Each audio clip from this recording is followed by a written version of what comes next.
Hi, I'm Dongsheng. Welcome to Digging into China, where we explore China in depth to review unique perspectives.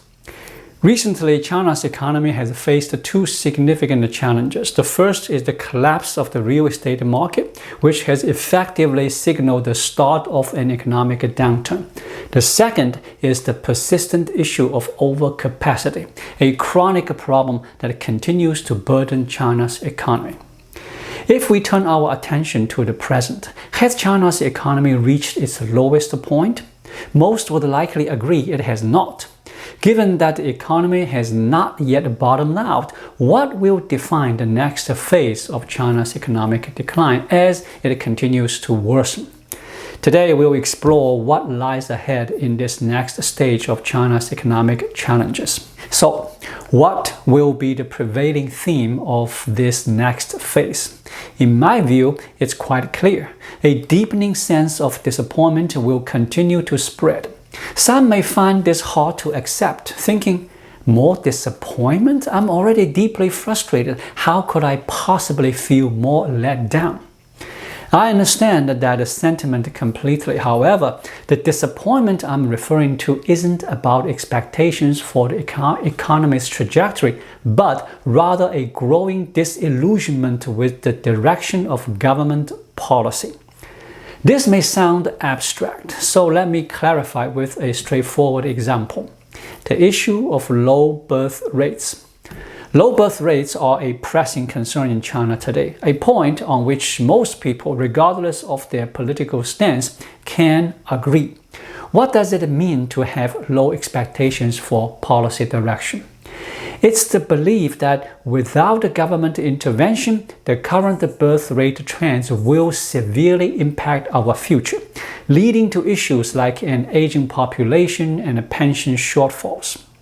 Conversely, what does high expectations for policy look like? It's acknowledging that the low birth rates are a problem and that the outlook is grim, yet believing the issue can be resolved if the Communist Party prioritizes it. Many hold that if the party implements policies, birth rates can recover. There are two perspectives on addressing low birth rates, depending on one's trust in the party. Those who trust the party believe that if Xi Jinping recognizes the severity of the issue, the party will introduce sensible policies to tackle it. The specifics of those policies are unclear, but for them, trusting the party is enough. After all, can anyone outsmart Chairman Xi? If Xi decides to act, they believe birth rates will rebound. Those who distrust the party may view it as oppressive, yet many still think it could boost the birth rate if it chooses to, albeit through extreme measures. For instance, they might envision a policy like Romania's under Ceausescu, with a menstrual police monitoring women's cycles and penalizing those who don't have children. Under such a drastic approach, China's birth rate issue could theoretically be addressed, and birth rates might rise.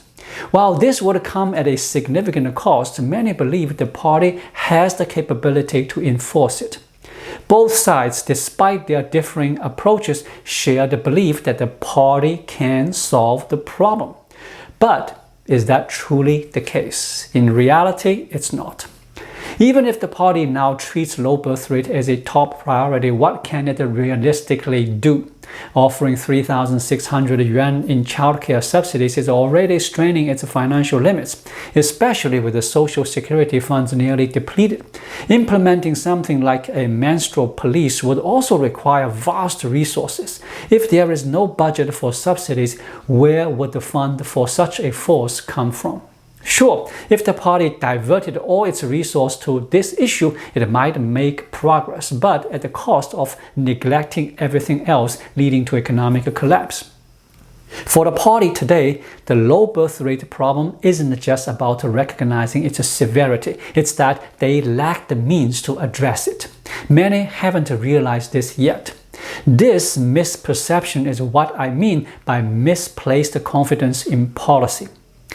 People acknowledge China's problems but focus on policy direction, believing that if the party adopts the right policies, many of China's issues can be resolved. This applies to the broader economy as well. Have the party's past strategies, particularly under Xi Jinping, been flawed? Undoubtedly. The errors are numerous. Think of the vacant Xiong'an New Area, failed Belt and Road Initiative projects, extreme zero COVID measures, or the recent overcapacity from the new 3 industries. I won't list them all. It's difficult to find a single sound economic decision under Xi. His missteps are countless, leading many to attribute China's economic woes solely to his misguided policies. However, there is a critical point many overlook. Even if Xi's policy were correct, could China's economy recover under the current system? To put it simply, many haven't considered that even if Xi stepped down and someone like Hu Jintao took over, the economy would still struggle. Take the recent anti-deflation and consumption stimulus efforts, for example.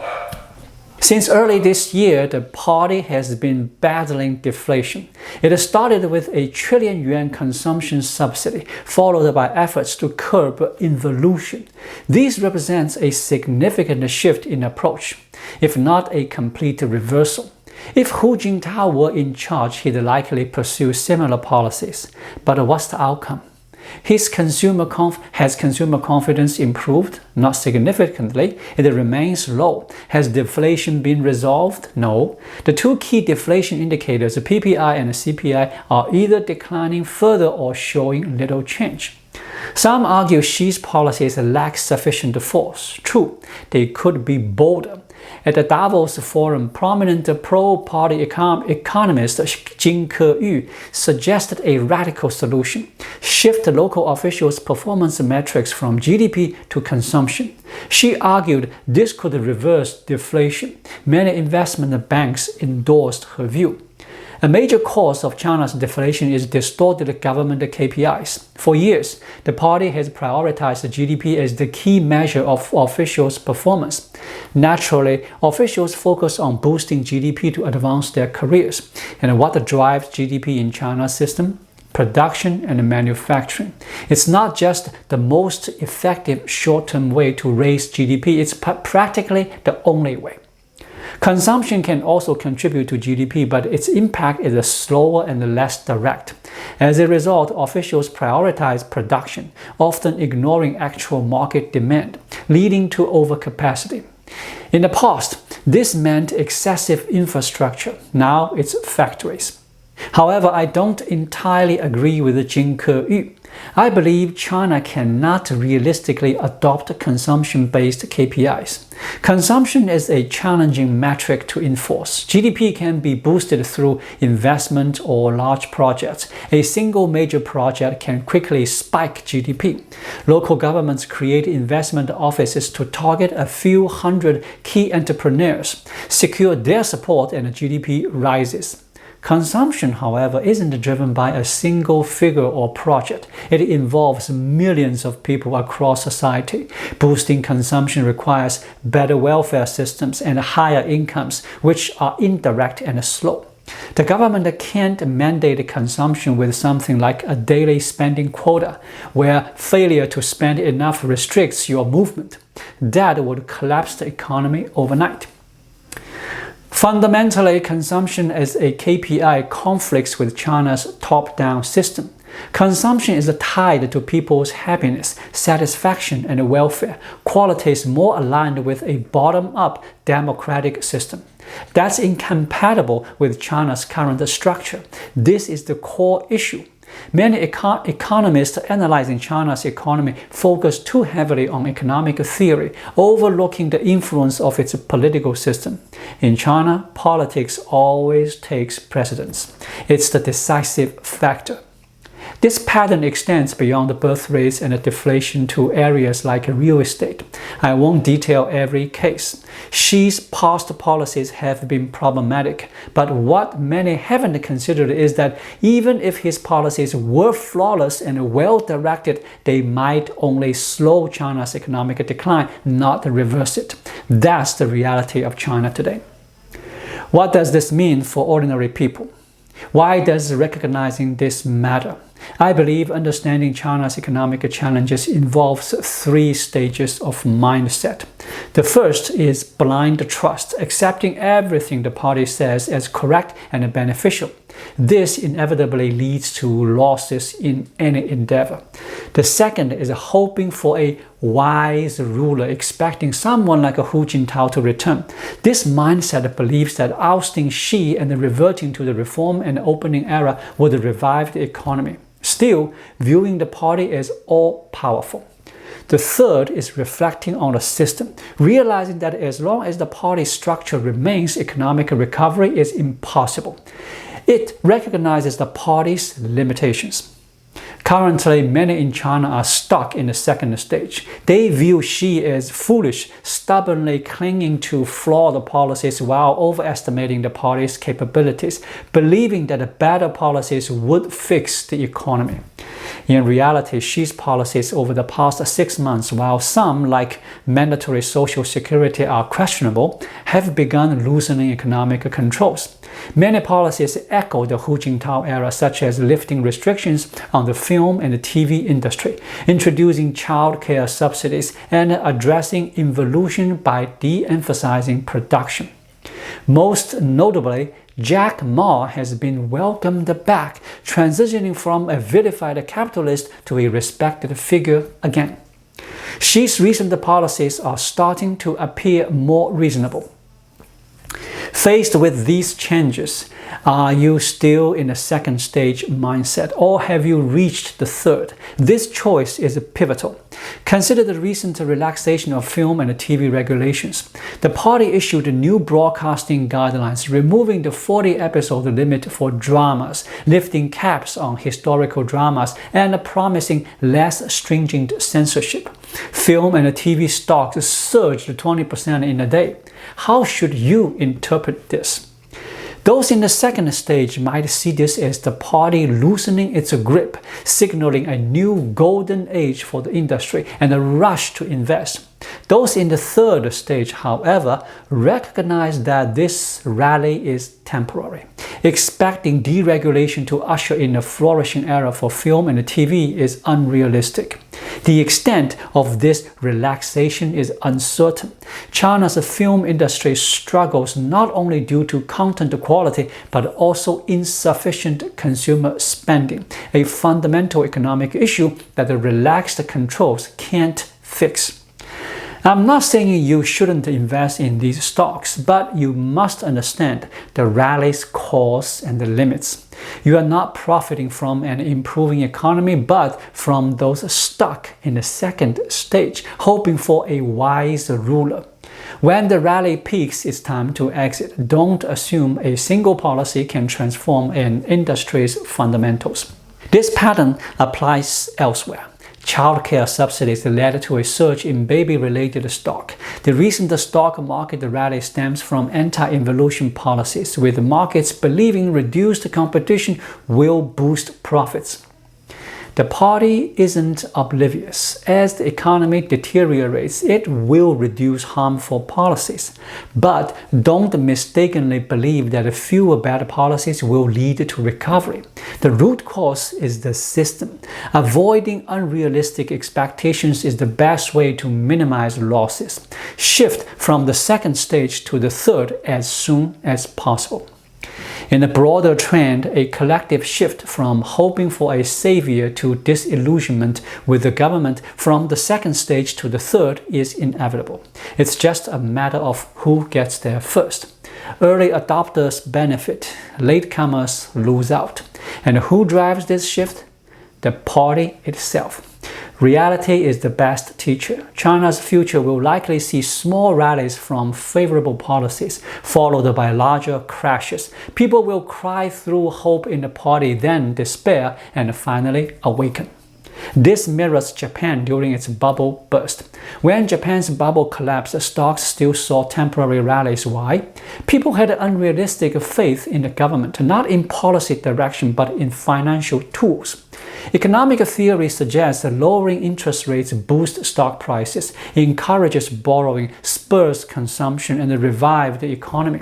So people believed in Japan's future, and the stocks rose with the rate cuts. But despite the frequent cuts and even zero interest rates, consumption and borrowing stalled. Only then did despair set in, faith in policy crumbled, and Japan's economy continued to decline. Stepping back from narrow financial tools, Japan's situation was clear. Its per capita GDP was almost equal to the United States. GDP reflects productivity, and it's unrealistic for Japan to exceed the top developed nation by such a margin. The rise was an illusion driven by financial tools. China faces a similar situation. The limits of an authoritarian system are evident. Many haven't realized that the deepest despair isn't about losing hope for the future, it's about losing hope for changing the future. When people see that even a wise Xi with perfect policies can't reverse China's economic decline, that's when true despair hits. Yet, this despair can be positive. As the saying goes, when things hit rock bottom, they can only improve. This suits China's future. When the party's repeated market interventions fail, it signals a collective questioning of the system. The party's authority will begin to erode. Nobel laureate Darren Asumaglo in The Narrow Corridor argued that a nation needs balanced government and societal capacities for progress. If one dominates, problems arise. When societal capacity is too strong, as in Latin America, issues like rampant drug cartels challenging the government emerge, leading to near anarchy. China is the opposite. Its government capacity is overwhelmingly dominant, suppressing societal capacity. This immense power has defined China, instilling fear and making people believe the party is all-powerful, capable of solving any issue. Many feel unable to challenge or overthrow it. But as Xi's stimulus policies fail to move the economy, as they fail to change China's reality, people will grow disappointed and despairing, not just about the future, but about the party's perceived omnipotence.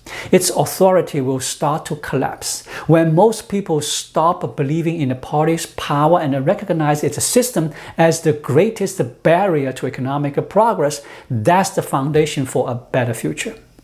Only when mindsets reaches the third stage can the party's downfall become possible. Thank you so much for watching. If you find this video helpful, please like it, drop a comment below, and hit the subscribe button right here. It really helps YouTube suggest my video to others. I'll be back with more content soon. Until then, be well.